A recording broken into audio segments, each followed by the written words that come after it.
morning. We come to this time and this place to rediscover the wondrous gift of free religious community, to renew our faith in the holiness, goodness, and beauty of life, to reaffirm the way of the open mind and full heart, to rekindle the flame of memory and hope, and to reclaim the vision of an earth made fair with all her people one.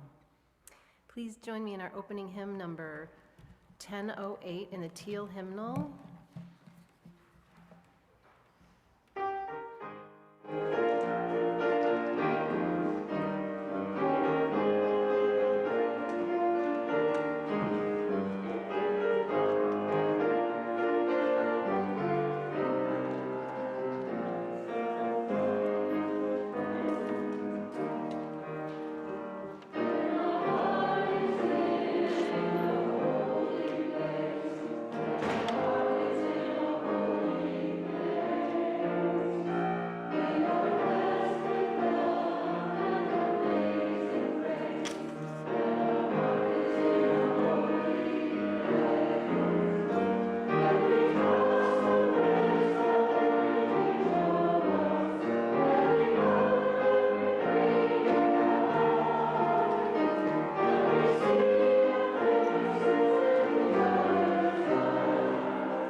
Good morning, and welcome to First Parish in Milton.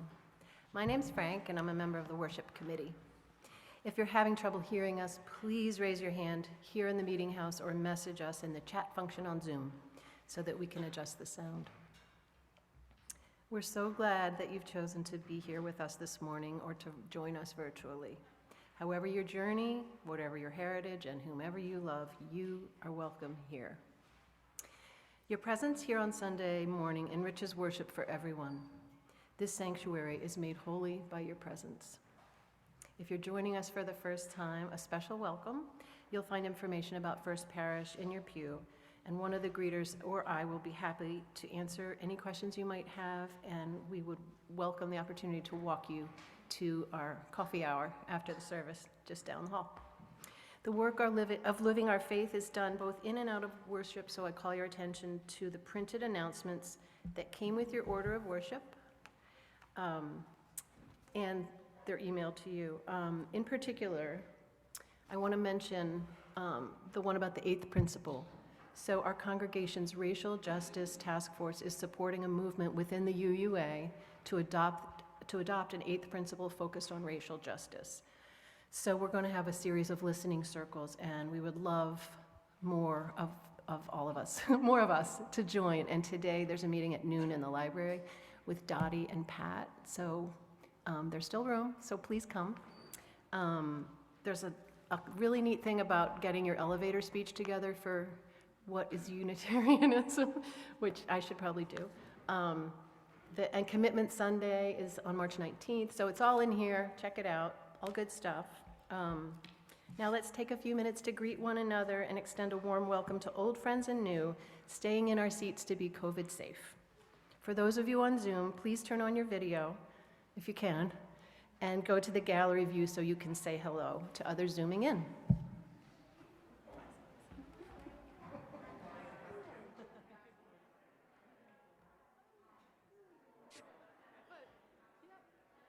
Hey, Ruth.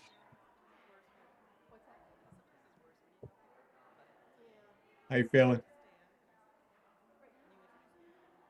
I can't hear you. What am I doing next? Let me see. Good. Okay. I contacted my contact for India multiple times, no response. We're home now. She didn't get them, Okay. apparently. So I'll work on that today. Okay. Yeah, I emailed her a couple of What is times, but I'll next? see you I'm gonna soon. have to tell you guys to get seated. As we enter into worship, please take a moment to make sure you're, oh, wait a minute, before I do that, I think I gotta introduce Jane. Let me check my list. Yes. Well, I'll just do it now. Yeah, I think I was supposed to do that before. So Jane Ogata is here with us, and we're really thrilled to have her. Here's a little bit about her. She and her family have lived in Milton for more than 22 years. She's been an active member in a number of local community organizations, including Citizens for a Diverse Milton, Courageous Conversations Towards Racial Justice, and Celebrate Milton. She's worked as an educator in a range of capacities and contexts, including as a whole school change coach, an adult ESOL teacher, and a middle school English teacher. Jane began her yoga journey about 15 years ago and has been teaching yoga since the fall of 2018. She trained with Jackie Bonwell at Sacred Seeds Yoga and is a Yoga Alliance registered teacher. So we want to really give her a warm welcome today. Let me go back to my list. I think now I can say, as we enter worship, please take a moment to make sure your cell phones are turned off. And now is the moment when we can focus on being here, when we can choose to connect with ourselves and with the divine, when we can choose to just be present. And Addie's going to come up and help me do the chalice lighting. Come on, Addie.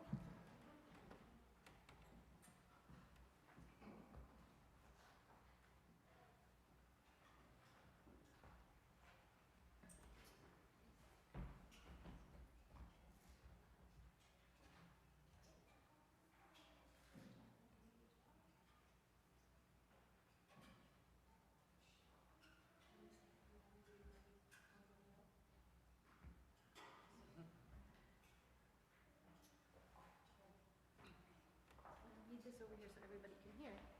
Each Sunday, we light the chalice as a reminder that even in an increasingly unpredictable and dangerous world, the flame continues to shine. A corner of warmth and awareness where we, the members of this faith community, can find comfort, support, and connection to one another. Okay. Please join me in our call to worship that's in your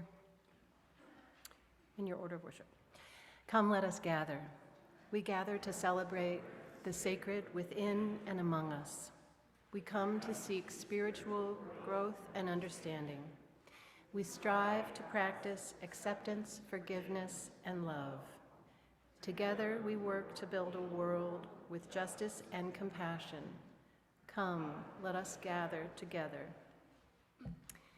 Now, I'm going to invite Jane up to do a story for all ages. How many kids do we have? Because she might do it up here. How many we got? Let's see our hands. Do you guys want to come up and get a closer look at the story? You want to? Yeah, because it's got nice pictures in this story. So here's Jane, and here's our little ones to come on up. Can I maybe sit? Yeah, you can do whatever. It's going to be mostly for the little ones because they're going to not use the mic down here. If you want to hear it, I'd say grown-ups come on up too.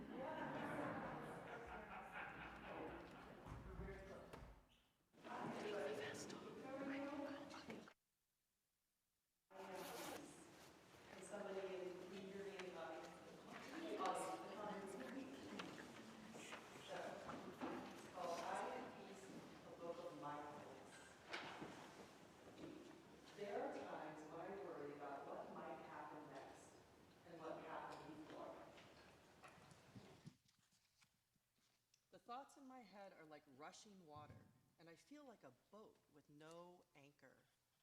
You know what an anchor is that keeps it in one place? Yes. Being carried away. So you see this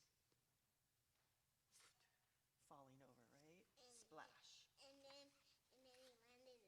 Landed in the water. And he was like, Oh no. But then I give myself a moment, and I take a breath. And then I tell myself, it's all right.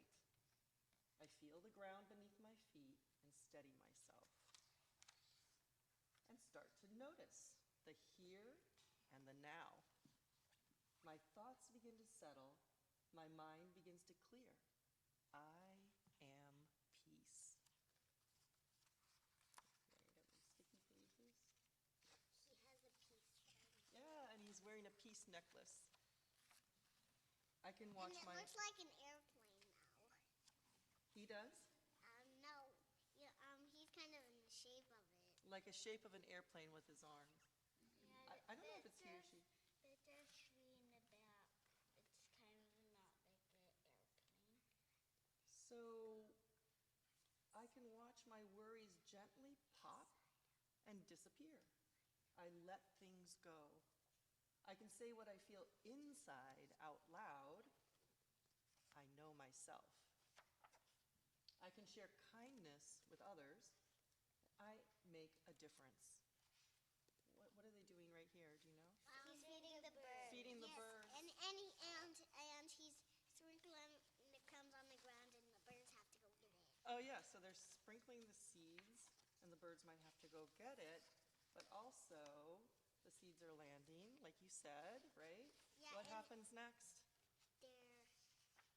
Something starts to grow. growing. Yeah. It's a tree. It's a tree. It's a little tree. And And then it gets bigger. He hugs it. It gets bigger and bigger and bigger in every year. It does, and somehow they're still smaller, but it's okay. I can hug a tree and thank it for its beauty and strength. I connect to nature. I can watch the clouds make shapes against the sky. I know wonder. Kind of awesome, isn't it? Yeah. I can taste and smell and touch and hear and see what is all around me. I use my senses. I can feel my breath fill my whole body. I tune into me. I have to keep doing this because I can't seem to get them to turn. Now the water is still. I have found my anchor, and everything is all right. I don't need to worry about before or after. I am in this moment. I am peace. Got some good readers here. They're reading along with me. I don't know if you can hear this. Now I share my peace with others and hope that it is carried away to those who need it.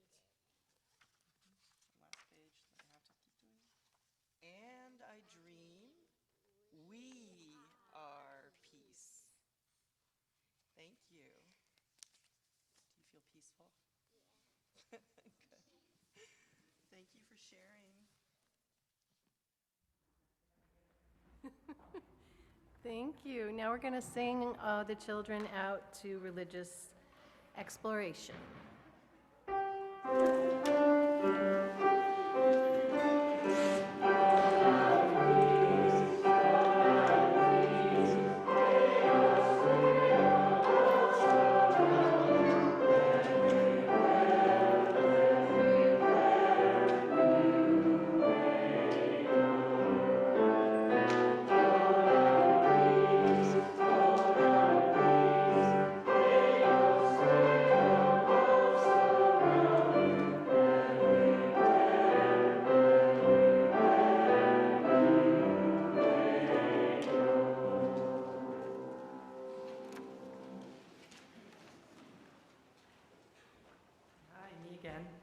So I'm doing a reading by Thich Nhat Hanh, which I think most of you probably know. He was a Vietnamese Buddhist monk who was quite a teacher and an activist. So this is on enjoying the tea. You must be completely awake in the present to enjoy the tea. Only in the awareness of the present can your hands feel the pleasant warmth of the cup. Only in the present can you savor the aroma, taste the sweetness, appreciate the delicacy. If you are ruminating about the past or worrying about the future, you will completely miss the experience of enjoying the cup of tea. You will look down at the cup and the tea will be gone. Life is like that. If you are not fully present, you will look around and it will be gone.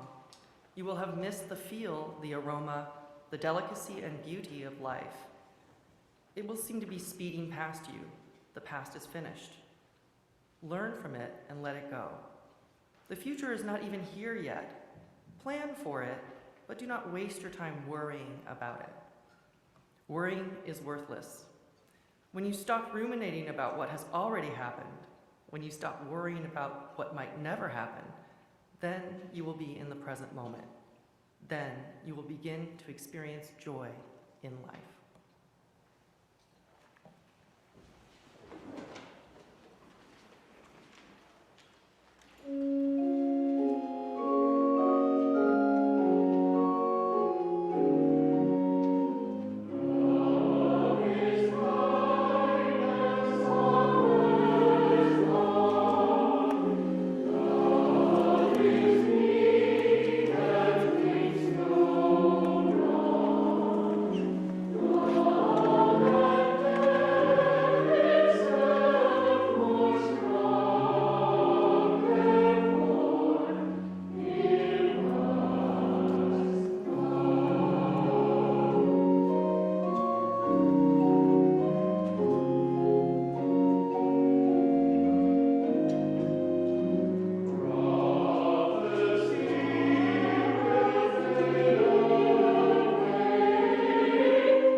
So I am not familiar with the way that you usually do the time of stillness, but I thought it would be a nice opportunity for me to preface my talk with you all today with the way I often open a yoga class.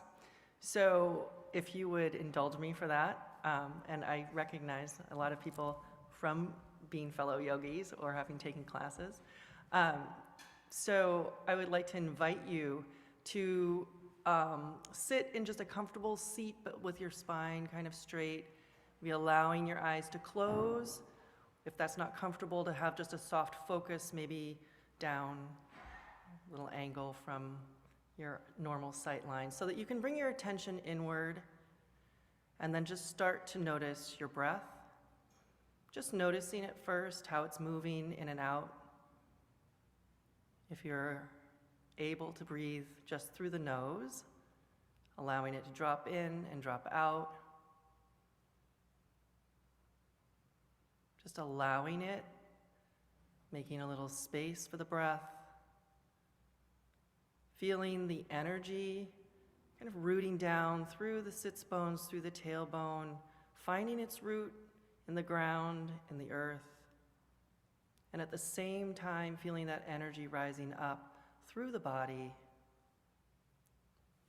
through that solar plexus area, along the spine, through the heart center, the throat, and out through the crown of the head. So you have both that rooting energy, the rising energy, finding your balance point, and then allow a deeper breath in through the nose, a deep releasing breath out through your nose or mouth, and again, a deeper breath in through the nose, and a deep releasing breath out, and one more time, really deep breath in, really deep breath out, and then just let the breath be natural in and out through the nose. About a half a minute, you don't have to time it, but I'm not going to talk right now.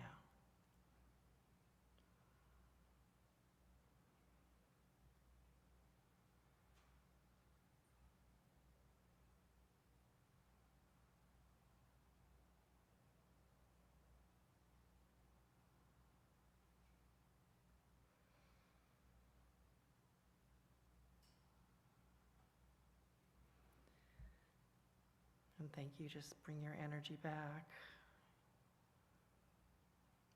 If it's comfortable, allow your eyes to open, or you could keep them closed. You like.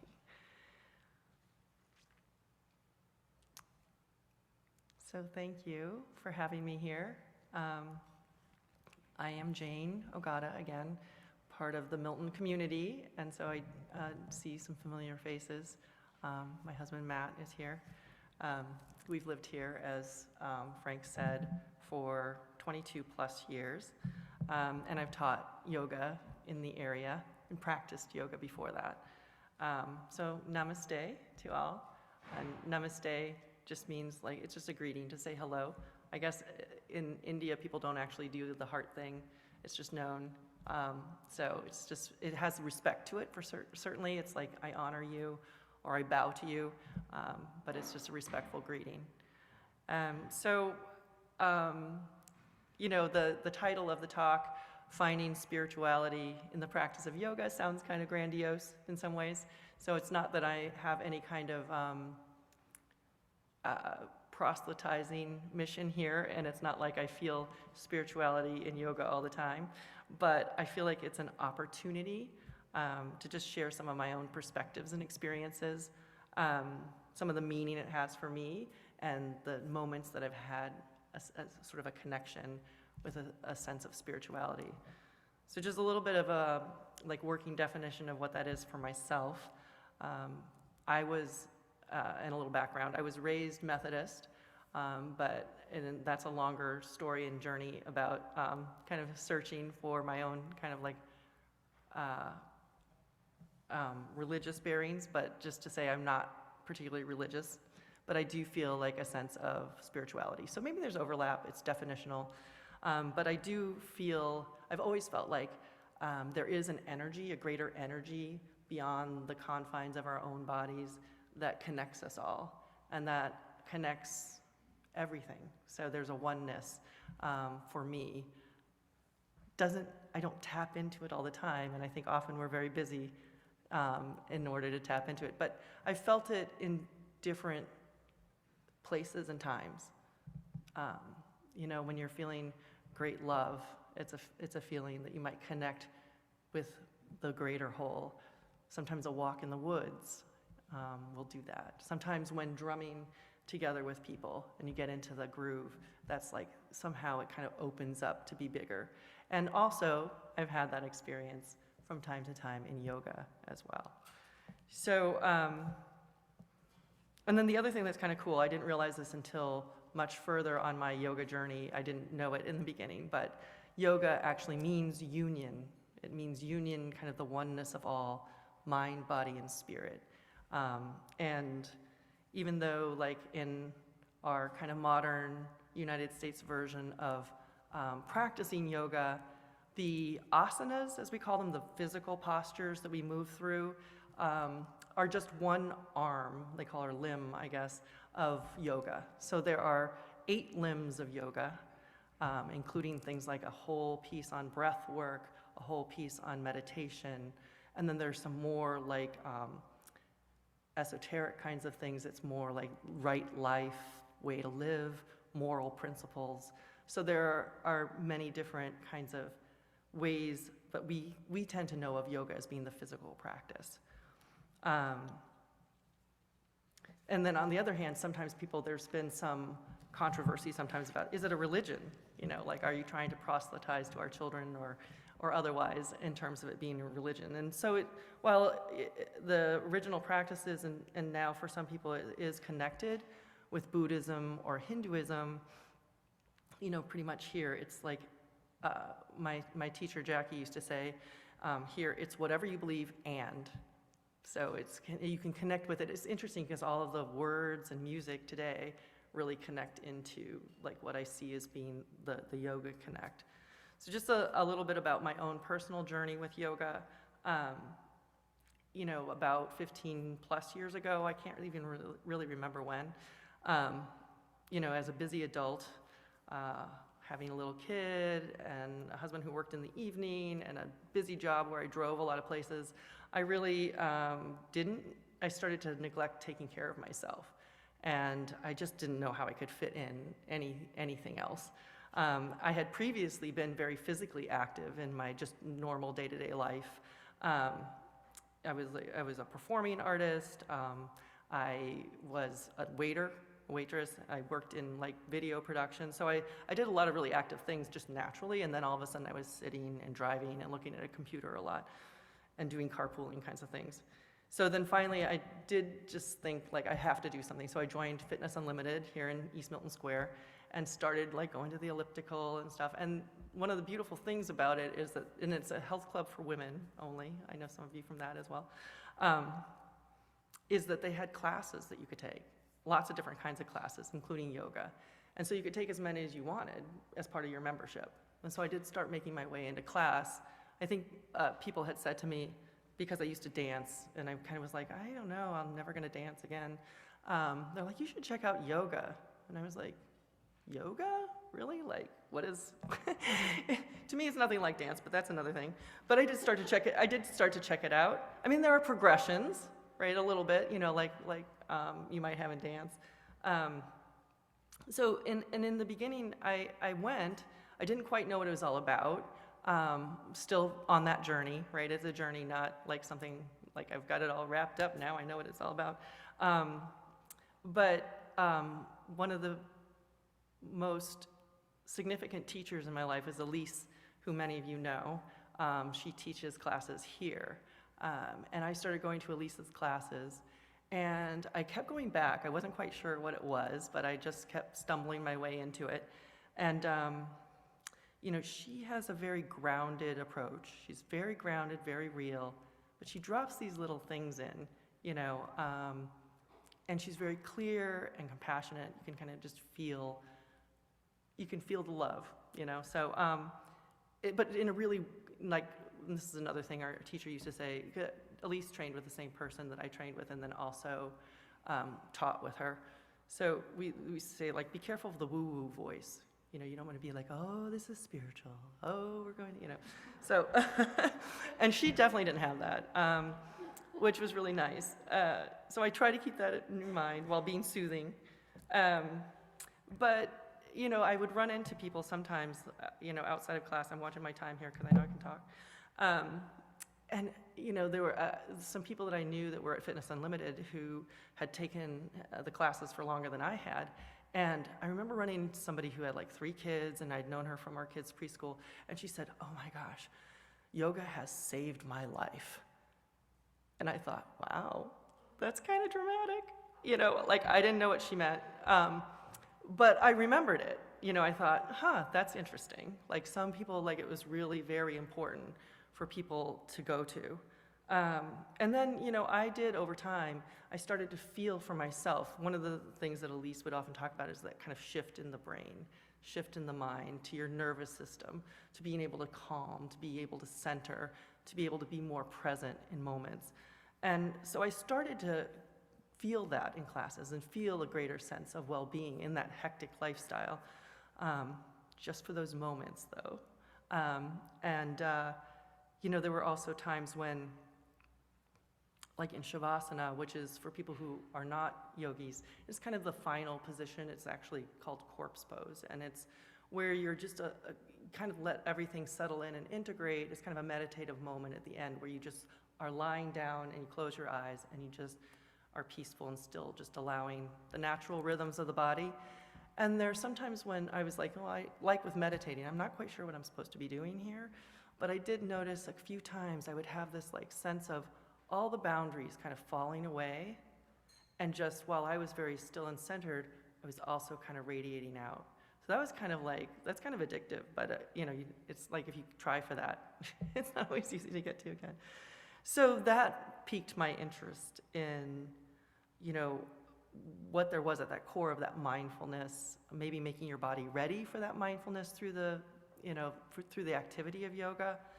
But I still now and then can step right back out into, you know, the chaos of the world, the chaos of your home, whatever it might be, and be right back to, you know, those reactions rather than those more measured responses.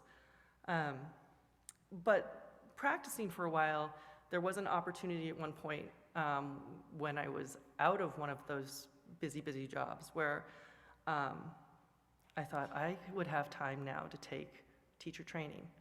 And I was really interested in that, just to learn more. I was curious about what is this practice. I never intended to teach, I really didn't. But then there were opportunities when I could do that, sort of just pre-pandemic. So I started, and I like subbed for Elise and did some different things. So that was like the beginning for me. But I used to think like, who am I to teach? You know, this is still so, I need to learn so much more. And our teacher used to say, who are you not to teach? You know, as long as you're authentic and you share that, like, I'm not an expert, I'm on this journey too. And I can share a little bit of my own experience. I can make possible the conditions for, you know, practicing yoga. So I started to walk that path. So I feel really honored to be doing that. I really do, all the time. It's still a journey, and it's taken me a long time to find a little bit more comfort and ease in that position. You know, Elise was a great model. I try to drop in little moments of sharing like an anecdote or a story from my own experience to bring it to, perhaps I invite people to say, like, I invite you to be thinking about this or to have an intention around this as we move through practice. And then, so like when I'm preparing for class, I will think about, like, what's something that I can share today? What's a focus we can have? And then I plan a progression that kind of goes along with it, or a lot of times it's the same kind of movements, but it's just a different lens that we might be working through. So to give an example of that, like the last couple of weeks ago, I just kind of got exponentially more busy because I had something drop right down into my lap. And I was thinking about how, you know, in this time when it's still kind of winter, I mean, we don't know with the weather, whether it's winter or not, the sort of natural rhythms, for me anyway, I like to feel like maybe I should hibernate and just be really still and not do a whole lot. And at the same time, our modern culture, our society, really still demands a lot of things often at this time of year. And at that point in time, I had a lot of demands on me. And so I thought, well, how can we? So I was inviting, even in this time, to find that balance. find that gathering energy, find the pause, and then step out into it. And if you can focus, breathe, you could switch directions, like we switch directions as we move. And so it was inviting people to carry that with them in class and to find a little bit of that balance. And then as a teacher, I was also providing opportunities and cueing, as we call it, to okay, now find your focal point and breathe. Or, now we're going to switch and breathe. And now we arrive at the top of our mats and let it all settle in for a moment or two and honor that pause. So that's sort of how I would guide practice. And I was thinking, when thinking about putting together this sharing, I guess I would call it a talk for you all, I was thinking what are the conditions for that bigger connect to that more spiritual piece? And, reading the piece, the book with the children, and then the Thich Nhat Hanh, and hearing the words that are here with the music, I was thinking that, so creating the conditions for spirituality or for connecting to that greater oneness, one is to quiet, right? To quiet all the busyness and to be more mindful, more focused, more aware. And then another piece is in that quiet to be able to listen to yourself, to be compassionate, and to understand what you need in any one moment. And then with the combination of those things, I think it's possible then to be able to pick up those other vibrations and to expand out, but to also be able to take in. So to me, I feel like as I was working through this, I'm like, oh yeah, maybe that's how this connects in a way that's a spiritual offering for me.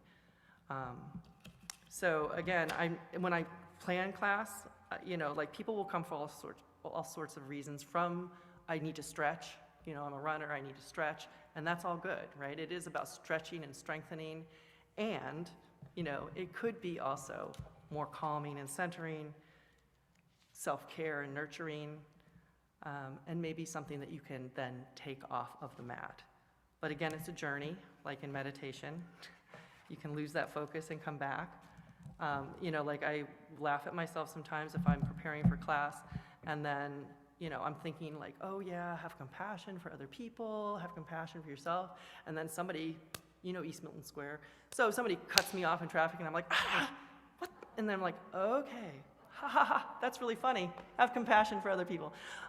So another thing Jackie used to say is, people are usually not trying to give you a hard time, they're having a hard time. So to try to remember that, and that can go way out into lots of different aspects of our divisive culture these days. So I know I'm at time, right? I'm way at time. But I was thinking that one of the goals is to be able, for me anyway, to be able to sort of recalibrate and hopefully over time take more and more of that sense of centeredness off of the mat and into my life. And I do think it has gotten a lot better. I was kind of a road ragey carpool mom, and I think it's gotten a lot better. I taught, who's now my son's best friend. He's like, oh, I didn't know those words before. I'm like, oh, come on. You might have known those words before. He blames me, but he's they're 26, but they blame me. But they also think it's pretty funny. But no, I've gotten a lot better at that.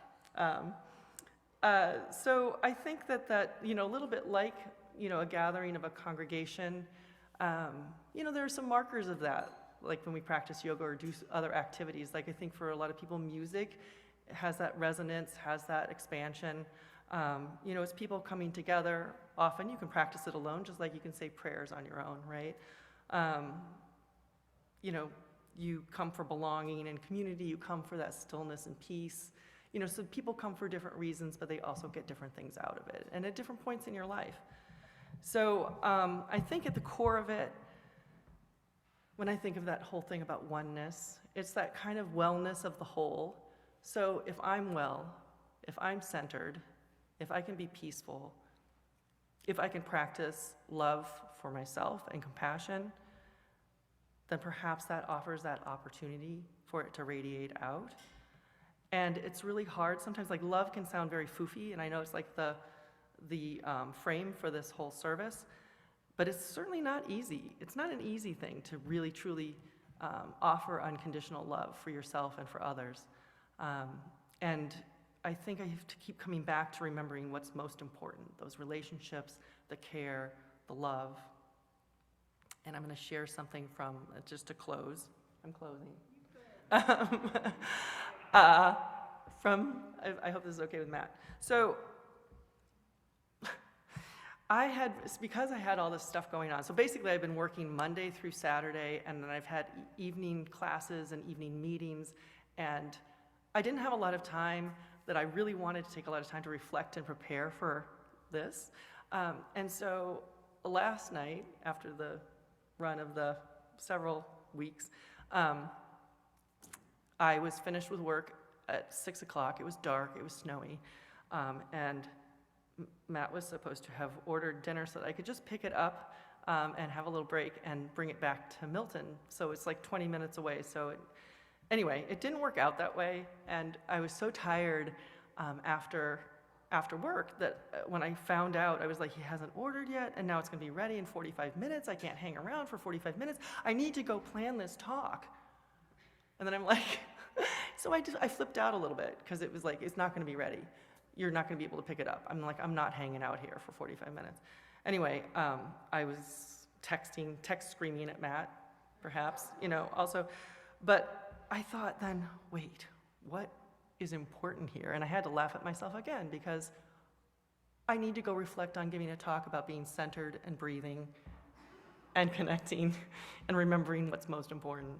And I didn't. I was part of it was I had a low tank.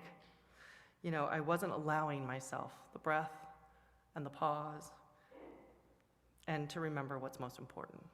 And so I tried to make it right, but I love you. And I'm sorry for any pain I might have caused. So it's a journey. Again, it's a journey. Try to remember. And I'm just going to close with another quote from Thich Nhat Hanh. It says, "If we do not know how to take care of ourselves and to love ourselves, we cannot take care of the people we love. Loving oneself is the foundation for loving another person." So I'll leave you with that and expanding out to everyone unconditionally. Thank you. So also mixing things up in your usual order of worship.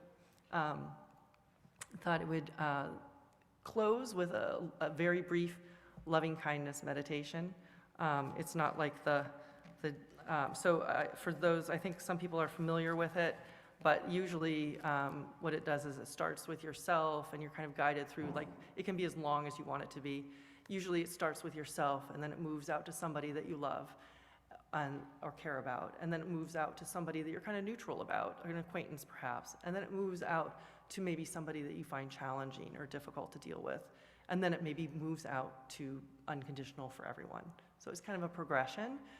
We don't have time for that, but I thought we could just at least start with ourselves today. So if you would like to close your eyes again, or just be kind of centered, peaceful, interior, you could have your hands on your heart, you could have your hands in your lap, you could have them folded, whatever works.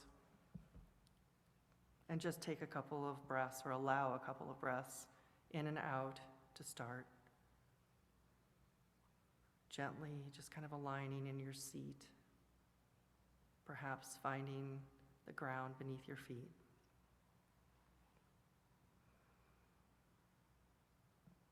May you be safe and protected. And you can say to yourself, may I be safe and protected. May I be healthy and well. May I be happy and feel joy. May I feel love, peace, and ease. May I offer unconditional love, kindness, and compassion with no expectations for anything in return. to myself, and to the whole world.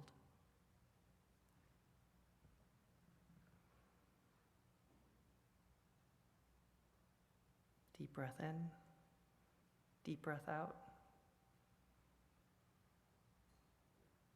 And I have great gratitude for you all.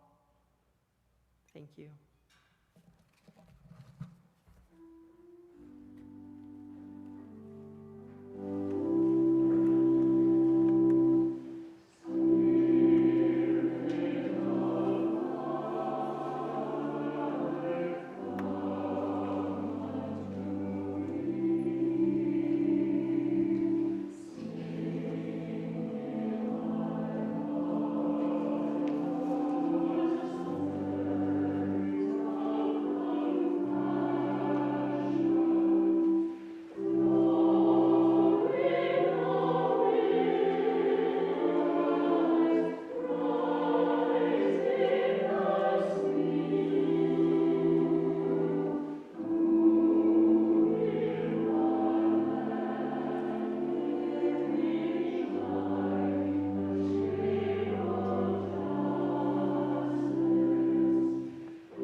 Please join me in singing hymn number 1031 and rise as you are able.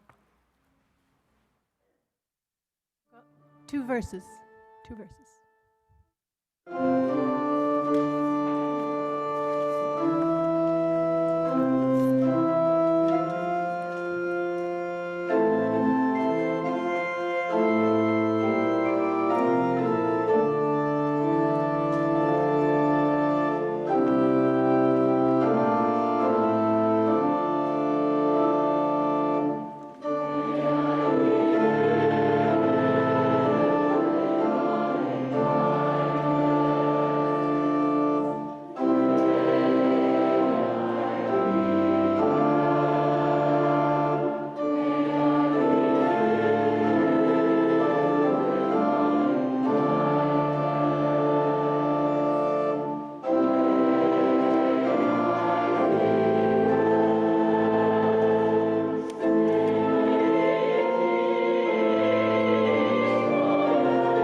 Today's, well, let me tell you first.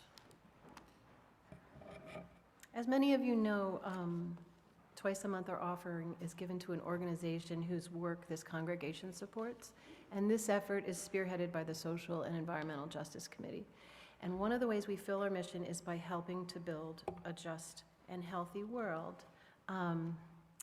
So today, we're going to have Katie Vey come and speak about the prison book program, which supports people in prison by giving them free books and printed resources, and she'll say some more about that. Also, follow the instructions in your order of worship, and, or follow the Zoom directions. And for those in the meeting house, you can deposit cash in the collection plates here and at the other end. Good morning. I'm Katie Vay, as most of you know. I've been volunteering with the Prison Book Program in Quincy since 2015. And we send free books to people in prison throughout the country in all 50 states now, plus Guam and Puerto Rico. And last year, the Prison Book Program sent 15,000 packages of books. And the Prison Book Program believes that everyone deserves access to education and the books of their choosing, and we do our best to fill requests with what people ask for. So I wanted to share a letter that really demonstrates the kind of connection that people feel towards the Prison Book Program. In some cases, the Prison Book Program has been sending them books for their entire incarceration, which in some cases is 20 years. The Prison Book Program has been doing this work for 50 years, since 1972. This letter is from Andrew. Dear Prison Book Program, I wanted to take this moment to thank you and your team for your heart of service to the incarcerated population. The compassion and kindness of this beautiful gesture has lasting implications. We are a population that is often written off, treated as if our last chapter has been written and there's nothing more for others to read. That is far from reality, as you know. The meaningful gifts of books empower and encourage us to write the next chapter of our life story. Allow for me to impress upon you the power of books. Complete strangers to us care enough about our comfort, growth, and well-being that they volunteer and take time away from their family and interests to hand-pick books for us. This brings us worth, joy, and a hope that floats among the turbulent waves we experience daily in here. When mail call is announced and books are handed to us, we know that someone in Quincy, Mass. Is invested in our joy and enhancement. Your team and your effort carry an impact greater than you know. It is not just about sending books to us. You are sending a message that we matter in this world. For some of us, this is all we have in the way of significance to someone, and it is the only gift we might receive. You are not only providing avenues for self-improvement, but a demonstration of the beauty of humanity. Please let it be known to your team what these gifts do to us. We walk a little taller, smile broadly, and dream of better days. I am a man of deep faith, and as such I pray that the Lord will bless not only the Prison Book Program, but all of the volunteers, supporters, and their loved ones. May you, your family, and the community of Quincy and Milton feel from a distance the warmth and gratitude that we have for your show of love and support. I really appreciate all of the support that this congregation has given to the Prison Book Program. We are currently collecting used books that can be dropped off in the office, just paperbacks, and you can learn more about that in the link. But please give generously. Your support is greatly appreciated. Thank you.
in dedication.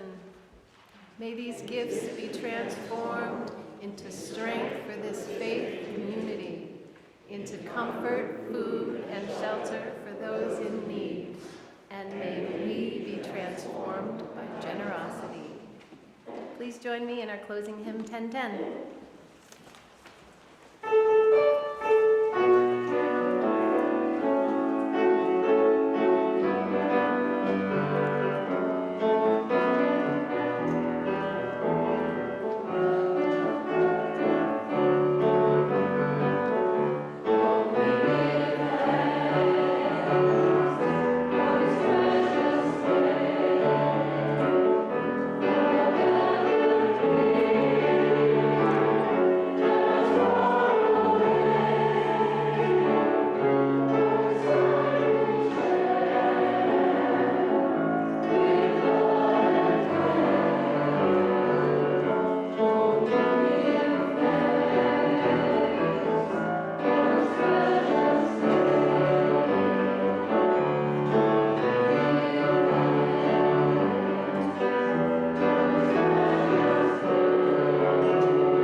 Gathered community, but we don't leave our connection, our concerns, or our care for each other.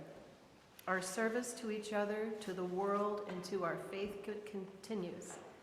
Until we are together again, friends, be well.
Hey, Ruth. Hey. No one on today, I guess. Well, I just want to let you know we got home from Florida last night. One of our pipes burst, so we were in kind of a mess. Luckily, it was behind the washing machine and there was a cutoff, a shut off. But I managed to get a text over to the neighbor I was telling you about, who has the cat sitter, this morning. And she just replied, let me read this to you, and this may not work this time, but for future, for India. She says, we have a cat sitter named Lorna who comes by once a day and feeds the cats and plays with them. She also trims their nails and brushes them. She was actually here yesterday to do the grooming part. She's very inexpensive, $20 a day. She used to have a grooming business in Quincy, but it closed during COVID. I'd say she's around 70 years old. I can give her give you her contact. So I said to her, yes, I'd like the contact. I don't know what happened.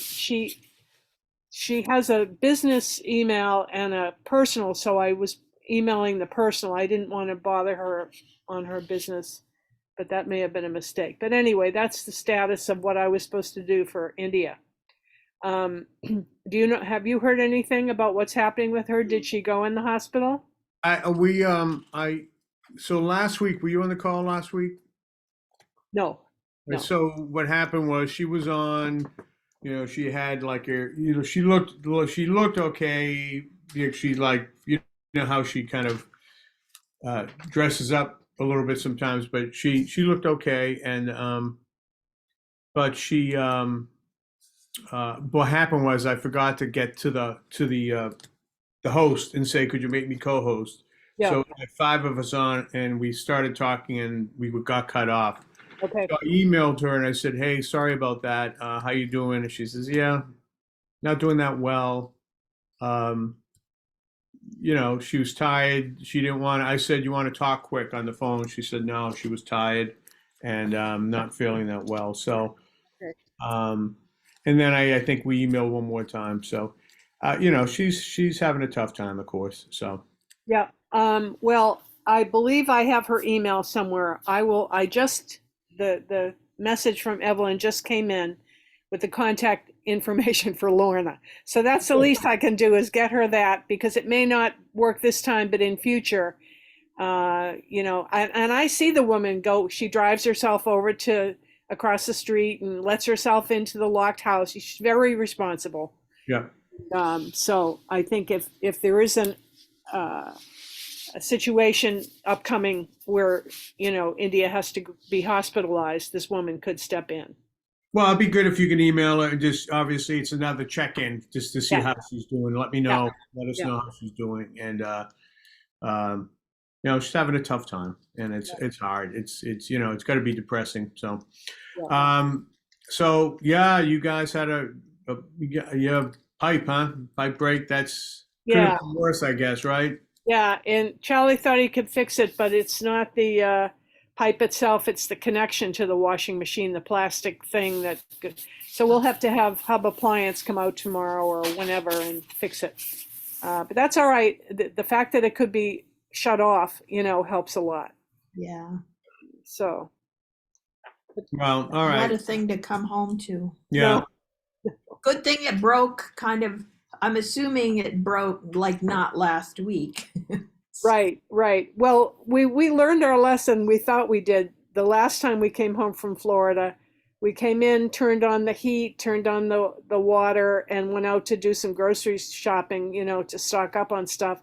And while we were gone, of course, the pipe burst. And so we were gone for maybe an hour and a half or 2 hours, and the house was flooded. So we had to go through the whole redo of the house after that. So this was limited. This was, Yeah, we have, you talk about the cat lady coming over. My neighbor up the street asked me to come, they go away. And during the cold weather, he asked me to come by, flush the toilets, check the basement. So you should probably have one of your neighbors if you're going away for a long, especially during like, not regular winter, but that really cold stuff we just had. Yeah. No, we were reading about the cold that you guys had.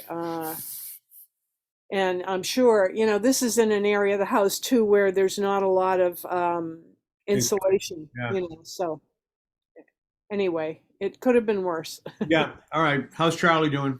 He's doing well. He's in the meeting house now. I just didn't have it to go out this morning. I just, felt like I wanted to be cozy and warm. We have to go out later to my daughter's, so. Get some sleep, get some relaxation before we go out. Yeah, it's cold again today, so. Yeah. And expecting more snow. How are you guys doing? We're doing good. We had a little couple of people over, a couple of friends over. We had a post Mardi Gras gathering, a couple of friends, handful of people. Yeah. And, Yesterday. yesterday, and I made Gumbo. gumbo, and we had Ooh. a friend make what is it called? Muffaletta. You ever hear of muffaletta? No. It's They this, got this big round bread and sliced it in half and then loaded it up. it's like it's like a New Orleans sandwich, and it's just really unhealthy with full of Oh. coconuts and What's in the middle of it? oh, it's all kinds of it's like if you think of a giant Italian sub, but it's New Orleans, but it's Yeah. literally that thick with like unhealthy cold cuts and cheese and Well, stuff. I think muffaletta is actually like an olive tamponade or an olive relish kind of. So that's this. You make this olive tamponade. It's just delicious, right? Yeah. And that gets smeared all over. Oh. Sandwich, and then it kind of soaks into the bread on the top and the bottom. Oh, wow. Yeah, so we goofed around. We usually have a little, so we had a small group, couple of friends over, and Yeah, it was fun. that was fun. And then Laurie's got some. It's going to help out my mom's taxes. We got to start doing my mom's taxes. Oh. Well, Laurie does a lot of that work, and Woohoo! other than that, that's it. Your time of year, huh? Yeah. Yeah, she's awesome with it. So, No, I'm not. yeah, so that's it. But yeah, hopefully, I mean, the snow looks like it doesn't sound like anything. It sounds like 2 to 4 coming tomorrow night, and near the coast where we are, we'll probably get 2 inches of wet stuff, and it might change over. So it really is a non-event. I think if you go Worcester, it might be 4 to 8 inches. Yeah, But that's what I heard, 4 to 8. So that's good that that's less on the coast. Yeah. yeah, they said really 2 to 4, and we're probably going to get, if we get 2, we're lucky. So Yeah. it's not going to be anything. Yeah. Okay. Yeah. Well, I know where to find you if it is, Carl. Yeah, there you go. Yeah. Yeah. All right, I'm going. Yeah. All right. Say, take care. Have a good week. California. Yeah, I will. Bye-bye. Bye.